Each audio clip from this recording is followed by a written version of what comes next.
തൃശ്ശൂരിൽ സുരേഷ് ഗോപി ജയിച്ചതിനും കെ മുരളീധരൻ പരാജയപ്പെട്ടതിനും കാരണം പത്മജ വേണുഗോപാലാണ് എന്ന കാര്യത്തിൽ സംശയമില്ല. ഇനി ഒരു പടി കടത്തി പറഞ്ഞാൽ സുരേഷ് ഗോപി ജയിച്ചതിനെ മാറ്റി നിർത്തിക്കോളൂ. കെ മുരളീധരൻ ഈ തെരഞ്ഞെടുപ്പിൽ പരാജയപ്പെട്ടതിന് കാരണം ശ്രീമതി പത്മജ വേണുഗോപാലാണ്. പത്മജ വേണുഗോപാൽ BJPയിൽ വന്നതുകൊണ്ട് മാത്രമാണ് ശ്രീ കെ മുരളീധരന് വടകരയിൽ നിന്ന് തൃശ്ശൂർ വരേണ്ടി വന്ന സാഹചര്യം ഉണ്ടായത്. അതല്ലായിരുന്നെങ്കിൽ അങ്ങനെ ഒരു സാഹചര്യം ഉണ്ടായിരുന്നില്ല. അതിനെ ന്യൂട്രലൈസ് ചെയ്യുന്നതിന് വേണ്ടിയിട്ടാണ്. അല്ലല്ല, ഞാൻ പറഞ്ഞത് സഹതാപ തരംഗമാണെങ്കിൽ സഹതാപം മരിക്കുമ്പോൾ മാത്രമല്ല ഉണ്ടാവുന്നത്. O രാജഗോപാൽ, ഞാൻ അന്ന് ഗൾഫിലുള്ള സമയത്താണ് ഇവിടെ ശ്രീ O രാജഗോപാൽ ഞാൻ പറഞ്ഞു, ഞാൻ വോട്ട് ചെയ്യാൻ പോയിരുന്നെങ്കിൽ പോലും ഞാൻ ചിലപ്പോൾ ഇദ്ദേഹത്തിന് വോട്ട്, ഞാൻ മരിക്കുന്നതിന് മുമ്പ് എനിക്കൊന്ന് ജയിക്കണം എന്നാണ് അദ്ദേഹം പറഞ്ഞത്. ഞാനൊരു കട്ട കോൺഗ്രസ്സുകാർ ഹാർഡ് കോർ, ഞാൻ വിചാരിക്കുകയാണ് ദൈവം ഈ ഇദ്ദേഹത്തിന് ഒരു വോട്ട് കൊടുത്ത് ഒരു മനുഷ്യന്റെ ആഗ്രഹമല്ല. ഇതേ ഒരു സ്ട്രാറ്റജിയാണ് സുരേഷ് ഗോപി തൃശ്ശൂർ മതി, എനിക്കൊരു വോട്ട് തരൂ, എന്നെ ഒന്ന് തൃശ്ശൂർ എടുക്കാൻ അനുവദിക്കൂ. എന്തൊക്കെയായിരുന്നു കോലാഹലങ്ങൾ. ഇവിടെ ഒന്നും കൊടുക്കാത്ത ചെമ്പ് തകിട് കൊണ്ടുപോയിട്ട് അവിടെ തൃശ്ശൂർ മാതാവിന് കൊടുക്കണം. ഒരു സെക്കൻഡ് ഞാൻ പറയാം. അതായത് എന്തുകൊണ്ടാണ് എല്ലാ സ്ഥാനാർത്ഥികളും അതേപോലെ തന്നെ നിൽക്കുകയും ജയിച്ച സ്ഥാനാർത്ഥികൾ എല്ലാവരും അതേപോലെ തന്നെ നിൽക്കുകയും കെ സുധാകരൻ അടക്കം അങ്ങനെ നിൽക്കുകയും TN പ്രതാപൻ മാത്രം മാറി നിൽക്കുകയും ചെയ്യേണ്ടി വന്ന സാഹചര്യം എന്താണ്? ആ സാഹചര്യം ഉണ്ടാക്കിയതാരാണ്? പത്മജ വേണുഗോപാൽ BJPയിലേക്ക് പോയതാണ്. അതിനെ ന്യൂട്രലൈസ് ചെയ്യുന്നതിന് വേണ്ടി മാത്രമാണ് വടകരയിൽ നിന്ന് സുഖമായി ഒരു വടക്കൻ പാട്ടും പാടി ജയിച്ചു പോകേണ്ടിയിരുന്ന കെ മുരളീധരൻ തൃശ്ശൂരിലേക്ക് വരാനുള്ള സാഹചര്യം ഉണ്ടായത്. തൃശ്ശൂരിലേക്ക് വന്നത് ആർക്കൊക്കെ ഇഷ്ടപ്പെട്ടു, ആർക്കൊക്കെ ഇഷ്ടപ്പെട്ടില്ല എന്നുള്ളത് നമുക്കറിയാം. അവിടെ ഉണ്ടായിരുന്ന സ്ഥാനാർത്ഥി ഇലക്ഷൻ പ്രചരണം നടക്കുന്ന സമയത്ത് വാഹനത്തിൽ നിന്ന് തോർത്തെടുത്തിട്ട് മുഖം തുടച്ചു കൊടുക്കുന്നതും ഉമ്മ കൊടുക്കുന്നതും ഒക്കെ നമ്മൾ കണ്ടതാണ്. എത്രത്തോളം ആത്മാർത്ഥത ഇതിലൊക്കെ എത്രത്തോളം ആത്മാർത്ഥത ഇത്തരത്തിലുള്ള കാര്യത്തിലുണ്ട് എന്നുള്ളത് ഒരു വശം. രണ്ട്, പത്മജ വേണുഗോപാലിനെ ഒരു രാഷ്ട്രീയമായിട്ടൊന്നുമല്ല എന്ന രീതിയിലത്തേക്കുള്ള ഒരു നിരീക്ഷണത്തിൽ എനിക്ക് യോജിപ്പില്ല. കാരണം കഴിഞ്ഞ തവണത്തെ 2021 നിയമസഭാ തെരഞ്ഞെടുപ്പിൽ പത്മജ വേണുഗോപാൽ മത്സരിക്കുമ്പോൾ ഇവിടെ ഒരു LDF വേവ് ഉണ്ടായിരുന്നല്ലോ. അതുകൊണ്ടാണല്ലോ LDFന് 140-ൽ 99 സീറ്റ് കിട്ടിയത്. പത്മജ വേണുഗോപാൽ തോറ്റത് എത്ര വോട്ടിനാണെന്നറിയോ? 900 ചില്ലുവാനും വോട്ടിനാണ്.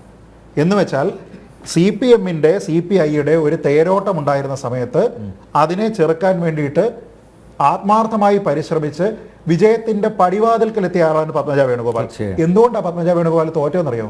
സുരേഷ് ഗോപിയുടെ സ്ഥാനാർത്ഥിത്വം. സുരേഷ് ഗോപി അവിടെ സ്ഥാനാർത്ഥിയായിട്ടില്ലായിരുന്നെങ്കിൽ ഈ പറഞ്ഞതുപോലെ ഒരു തൃശ്ശൂർ പാട്ടും പാടിയിട്ട് പത്മജ വേണുഗോപാൽ ഇന്ന് കോൺഗ്രസിന്റെ ഭാഗമായിട്ട് നിയമസഭയിൽ ഇരിക്കുമായിരുന്നു. അത് ഉണ്ടാകാതിരുന്നത് സുരേഷ് ഗോപി കാരണമാണ്. അത് ഉണ്ടാകാതിരുന്നത് അവരുടെ പ്രവർത്തനത്തിന്റെ ന്യൂനത കൊണ്ടല്ല. അപ്പോൾ അവിടെ നിന്ന് തിരിച്ചു വന്നിട്ട് സുരേഷ് ഗോപിയെ ജയിപ്പിക്കുന്നതിന്റെ ഒരു ഫാക്ടർ ആവുകയും ഒപ്പം സഹോദരനെ പറഞ്ഞിട്ടുണ്ട്.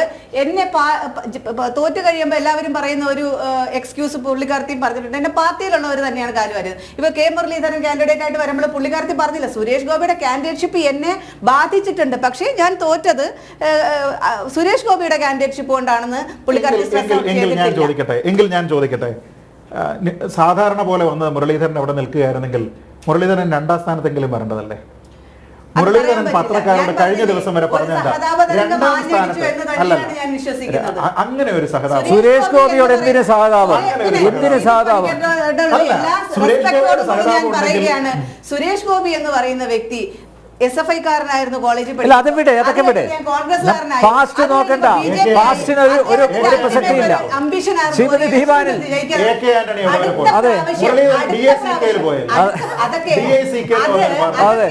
അതൊക്കെ പാർട്ടിക്ക് അകത്തുണ്ടായ കോൺഫ്ലിക്ട്സ് കാരണം പോയിട്ടുള്ളത്. പക്ഷെ കെ മുരളീധരന്റെ പൊളിറ്റിക്കൽ SFI കാരനായിരുന്നു, പിന്നെ കോൺഗ്രസിൽ വന്നു, സീറ്റ് കൊടുക്കാത്തതുകൊണ്ട് പിന്നെ BJPയിലോട്ട് പോയി എന്ന് പറയുന്നതിലൊന്നും ഒരു കാര്യമില്ല. ആനയും ഉറുമ്പിനെയും കമ്പയർ അങ്ങനെയാണെങ്കിൽ കോൺഗ്രസിൽ നിന്ന് മാറി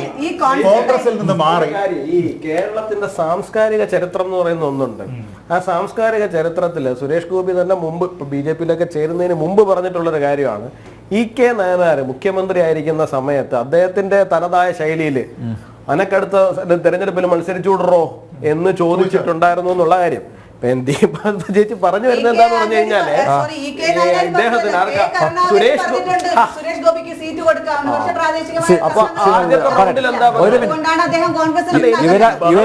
യുവരാജ് ഗോകുലിൽ പോകേണ്ടതുണ്ട്. അതുകൊണ്ട് ഇത്രയും നേരം പറഞ്ഞത് സുരേഷ് ഗോപിക്ക് ഒരു ഇലക്ഷനിൽ നിന്ന് ജയിക്കണമായിരുന്നു, അദ്ദേഹത്തിന് ആരും സീറ്റ് കൊടുക്കുന്നില്ലായിരുന്നു, അപ്പോഴാണ് BJP സീറ്റ് കൊടുത്തത്.